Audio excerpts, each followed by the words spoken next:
আমরা মেয়াদ বলিনি যে কতদিন পর্যন্ত থাকবে, কিন্তু সেটা তো একটা সরকার এবং সেই সরকারের এজেন্ডা কি, সে কি করবে। পুরো লড়াইটা হয়েছে কেন? গণতন্ত্র নাই বলে তো, ভোট নাই বলে তো, ভোটটা নষ্ট করে দিচ্ছে শেখ হাসিনা, সেই কারণে তো। অতএব আমি কি করতে চাই, ওই যে স্লোগান হলো নতুন বাংলাদেশ, মানে একটা গণতান্ত্রিক বাংলাদেশ, একটা সম্মানের বাংলাদেশ, এরকম একটা বাংলাদেশ যেই দেশে বাস করা যায়, বুক ভরে শ্বাস নেওয়া যায়, যেই দেশে আমি নিজের সম্মান নিয়ে বাঁচতে পারবো, এইরকম একটা দেশ করতে চাই। কিন্তু এর কর্মসূচি ছিল না, এই কারণে আজও তো চুপ আছে, সরাতে পারেননি কেন? তাকে সরাবার কি সমস্যা ছিল, বা এখনো কি সমস্যা আছে? কিন্তু সরাতে পারেননি কারণ আপনি বলেছেন আপনি সংবিধানের সবকিছু মেনে চলবেন।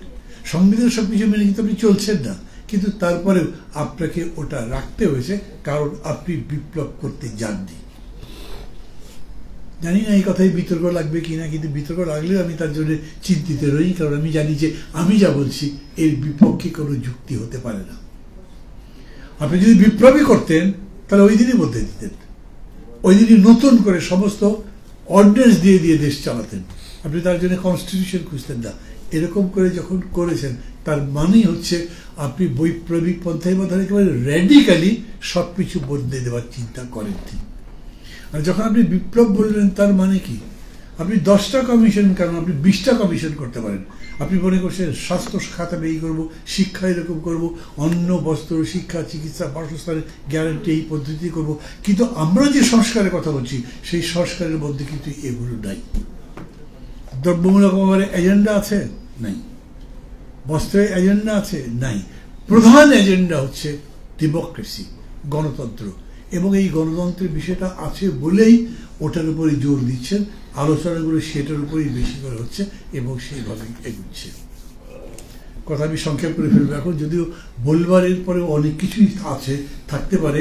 আমার অন্য প্রোগ্রাম আছে, হঠাৎ করে আমার মনে পড়লো যে সেটা ধরতে চাইলে আমাকে খুব বেশি দেরি করা চলবে না, কিন্তু যেটুকু দরকার বেশি কথাগুলো বলবো এখন, যেহেতু একদম আসছি আমি, মানে বুঝেও আসি নাই কি হচ্ছে এখানে, কারা করছেন এগুলো কিছুই বুঝি নাই, কিন্তু এসে মনে হলো যে অন্তত ওইটুকু জাস্টিসটা করা উচিত যে যেটা সবাই জানতে চান সেটা বলি।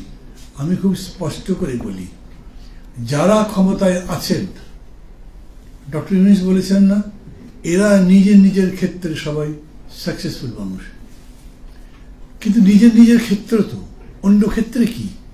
সাকিব আল হাসান বিশ্বের অন্যতম সেরা ক্রিকেটার, ওকে কি ফুটবল খেলার মাঠে নামাবেন নাকি? যে নেমেছেন তারাও ঠিক মতো পেরেছেন, পারবেন এরকম না। আমরা এই জন্য এই কথাটা বুঝেই শুরুতেই বলেছি, আমরা এই সরকারকে সর্বাংশ সর্বাত্মক সমর্থন দিচ্ছি, আনরিজার্ভ না, নিরঙ্কুশ না, প্রস্তাবিত সমর্থন নয়। কারণ পলিটিক্স তো, এটা ভালোবাসা নয়, প্রেম নয়, যে আমি তোমাকে ভালোবাসি তাতে তোমার কোনো অপরাধ আমার কাছে অপরাধ নয়, এটা নয়। আমি রাজনীতির কথা বলছি, সমাজ পরিবর্তনের কথা বলছি।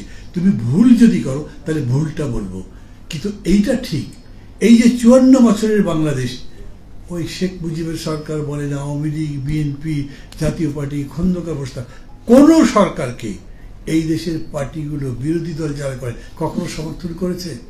কিন্তু এই প্রথম সমস্ত পার্টি আদার দেন আওয়ামী লীগ, যারা পতিত, যাদেরকে সরকার থেকে উৎখাত করা হয়েছে, তাদের বাদ যদি দেন তাহলে সব পার্টি, সমস্ত অংশী যাদের স্টেক আছে, সেটা একটা সোশ্যাল অর্গানাইজেশন, সেটা একটা পেশাজীবীদের সংগঠন, সেটা সংস্কৃতিসেবী সংগঠন, সবাই এই সরকারকে সমর্থন করে বলেছে তোমাদের সাফল্যের উপরে আমাদের সাফল্য, তোমাদের ব্যর্থতা আমাদের জন্য বড় ব্যথার কারণ হবে, তাই বলেছি।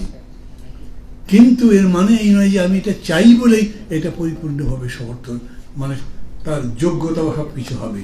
আমি এই জন্য বলবো এটা খুব ঠিক, একদম হতাশ হয়ে যেতে হবে সেটা বলছি না, কারণ ওরা যে সবই পারবে সে আশা আমি করেছি কেন? তাহলে তো ভুল করেছি। আবার ওরা যদি না পারে তাহলে যে কষ্ট পাবো তাও ঠিক, কারণ ব্যর্থতার তো জায়গা নেই। ব্যর্থ যদি হই তাহলে যাদেরকে আমরা পরাজিত করলাম তারা এমনি মেলা রকম ষড়যন্ত্র তো করছে, দেখতেই পাচ্ছেন, এবং তাদেরকে সহযোগিতা করছে আমার প্রতিবেশী একটা বিশাল দেশ, এবং কি মাত্রায় সহযোগিতা করছে সেটাও দেখছেন। মানে এখানে ঘটনাই ঘটে নাই, কিন্তু ট্রাম্পের মিছিলের উপরে হামলা হয়েছে, এরকম ওখান থেকে প্রচার পর্যন্ত করা হয়েছে। অতএব আমাদের এই সব বিষয়গুলো বুঝেই কাজগুলো করতে হবে। কিন্তু আমি আপনাদের অন্যান্যরা যেরকম করে বলেছেন, আমি সেই কথাগুলোর সাথে একমত হচ্ছি। প্রথম আমি বলবো, ধরেন 3 মাস 3 দিন বা 4 দিন হয়েছে না সরকার ক্ষমতায় আছে, এর মধ্যে কোনো সংস্কারের কাজ হয়েছে? ধরেন পুলিশের 5 জন 10 জন অফিসার চলে গেছে, আইজি সহ, তারা পালিয়ে গেছেন, তারা অন্যায় করেছেন, তারা জনগণের উপর নির্যাতন করেছেন, তারা এখন ভয় পায় জনগণ দেখলে তাদেরকে ছাড়বে না, তাদের টুটি চেপে ধরবে ইত্যাদি ইত্যাদি। এমনি তখন তো মেরে টাঙিয়ে রেখেছিল, এখনো ভয় পায়, এই জন্য পালিয়ে গেছে। ওই জায়গাতে আপনি নতুন নতুন লোককে প্রমোট করেছেন বা কোনোভাবে অফিসারদের ওইখানে দায়িত্ব দিয়েছেন, এটা তো আর কোনো সংস্কার হলো না।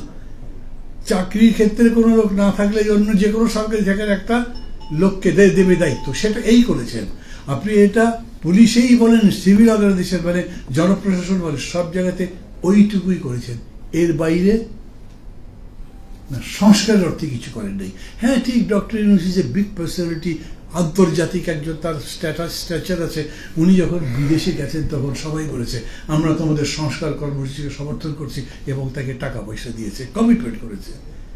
মানুষ মনে করে ডক্টর ইউনূস চোর নয়, এই সরকারে যারা যারা আছে তারা চোর নয়, তাদেরকে বিশ্বাস করা যায়। অতএব বিদেশে যারা যারা আছেন তারা এখন রেমিটেন্স দিচ্ছেন।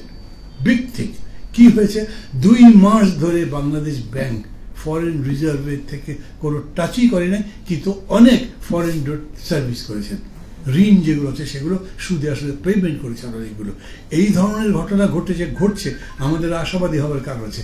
কিন্তু যেখানে তারা কাজ করবার কথা, রাজনীতির মাঠে যদি বলেন 3 মাস ডিউটি করবার পরে 3 জন উপদেষ্টা নিয়েছেন, না 3 জনও তো বলা যায়, আসলে 2 জন, একজন তো ছিলই, ধীরে সুস্থে করবো। That is not the attitude. আপনার কাজই হচ্ছে যত তাড়াতাড়ি পারেন উপযুক্ত পরিবেশ তৈরি করে নির্বাচন দেন। কারণ আমরা 2 জনই ছিলাম, মানে আমরা পুরা আমাদের যে গণতন্ত্র মঞ্চ আছে, যখন আলোচনায় গেছি ডক্টর ইউনূসের সাথে, তখন জিজ্ঞেস করেছিলাম ওনাকে যে আপনি কি ক্ষমতায় আরো থাকতে চান নাকি? তুমি হঠাৎ কেন? থাকার দরকার কি, আপনি নোবেল পেয়েছেন, এত বড় ফিগার, আপনার বাংলাদেশে চিফ অ্যাডভাইজার হওয়ার তো কোনো দরকার নেই, কারণ আমি তো হতেও চাচ্ছি না, আমি ছেড়ে দিতে চাই। আমি তাহলে স্যার এইটাই আপনার কাজে যত তাড়াতাড়ি পারেন, আপনার সাকসেস অ্যান্ড গ্লোরি হলো যে আপনি একটা সাকসেসফুল নির্বাচন করে মানুষকে দিয়ে দিতে পারেন। এটা গণতন্ত্রের, ভবিষ্যৎ গণতন্ত্রের ভিত্তি নির্মাণ করবে। আপনার পালকে আরো নতুন একটা কি বলে, আপনার মুকুটে নতুন একটা পালক যুক্ত হবে সাকসেসের, ব্রাইটনেসের, সেটা আপনি করবেন। বললেন তো বটে সবই করবেন, কিন্তু উনি এই কাজ করার বদলে তার অ্যাডভাইজাররা বলছেন, একজন বলছেন যে না খুব দ্রুত ইলেকশন দেবো না, আবার খুব দেরিও করবো না। আরে বাবা, এইটা কোন কথা হলো? আপনি দ্রুতই নির্বাচন দেবেন, তাই তো কথা। আপনি নির্বাচন দিতে দেরি করবেন কেন? দেরি করার তো কোনো কারণ নেই, যে সময় লাগে সেটা করেন। আপনি নির্বাচন ভালো একটা করবেন, যদি পুলিশটা ঠিক করবেন। পুলিশ তো মানে হাড়ে হারামজাদা একটা জিনিস, ওরা করে না, কি বলেন, কি করে না। এখন তো কোনো জিডি নেয় না, কোনো আপনার তদন্তে যাবে না, কোনো মামলা নেবে না, বসে থাকবে। কিন্তু তলে তলে আবার বাম হাতের কারবার চলে। আমি জানি না আপনার গ্রামের খবর জানেন কিনা, প্রচুর পরিমাণে চলছে এগুলো বন্ধ হয়নি। আমি এই জন্য সরকারকে দোষ দিচ্ছি না, কিন্তু আমি বলছি যে তার মানে পুলিশে কোনো সংস্কার তো করতে পারেনি, মানে সব জায়গায় লোক এখন দিতেও পারে নাই। তারপরে এই পুলিশ কবে আপনি বলবেন যে হ্যাঁ আমি একটা ভোট করবার মতো পুলিশ হয়েছে, যখন একটা জনবান্ধব পুলিশ করবে, তাই তো। যে পুলিশ মনে করবে আমার দায়িত্ব হচ্ছে একটা ভালো ভোট করাবার, যেই সিভিল ব্যুরোক্রেসি মনে করবে যে একটা ভালো ভোট করানো আমার দায়িত্ব, যেই স্কুলের টিচার যারা নির্বাচন কমিশন আন্ডারে ভোট করবে তারা মনে করবে, পুরো নির্বাচন কমিশন মনে করবে যে ভালো ভোট করা আমাদের দায়িত্ব, দেশপ্রেমের অংশ, তখন হবে এটা। এই লাইনে তো যাইনি এখনো। সেই কাজ করেন, সেই কাজ করতে যদি আপনার 1.5 বছর লাগে, 2 বছর লাগে, আমাদের কোনো, আমি আমার কথা বলছি, আমি কোনো আপত্তি করবো না। কিন্তু যদি বলেন না কোনো চাপ বোধ করছি না বা বাতাস লাগিয়ে ঘুরে বেড়াবেন, এটা তো হবে না। সেই জন্য তো আপনাকে দেওয়া হয়নি। আপনি এমন কোনো কাজ করেন না যে আপনার ওইখানে যাওয়ার অধিকার ছিল। আন্দোলন করেছি আমরা।